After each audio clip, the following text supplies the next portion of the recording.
An Italian economist has said that record rates of inflation, which have hit European Union member states this year, are a symptom of a wider economic paradigm shift. Inflation in the 19-nation Eurozone was 10% in November, following a record high of 10.6% the month before, and the highest year-on-year price increases since the creation of the euro currency have all taken place in the last 9 months.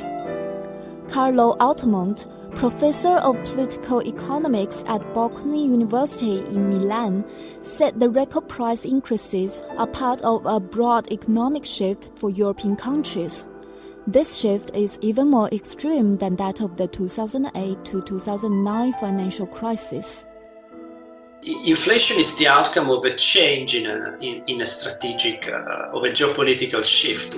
Inflation is just one manifestation of a change in scenario, which is essentially related to the fact that we used to have access to global markets and cheap energy through which we could basically grow through exports. So we have relatively cheap inputs, Eastern Europe, Southern Europe, relatively cheap energy, and the central part of Europe, including Northern Italy, of course, could use those inputs and the access to global markets to basically become the high-level manufacturing place of the world. Now that model of growth has changed, is over, because we don't have access to cheap energy anymore.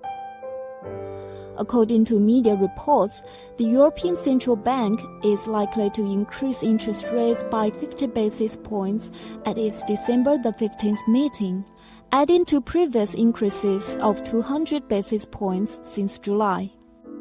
The European Central Bank is by now significantly worried about inflation, and traditionally its mandate is definitely more hawkish than the Federal Reserve. So this might easily translate into higher than necessary, compared to the economic cycle, interest rates increases, and the combination of higher rates and lower purchasing power, so demand suppression, is going to send Europe into a relatively deep recession.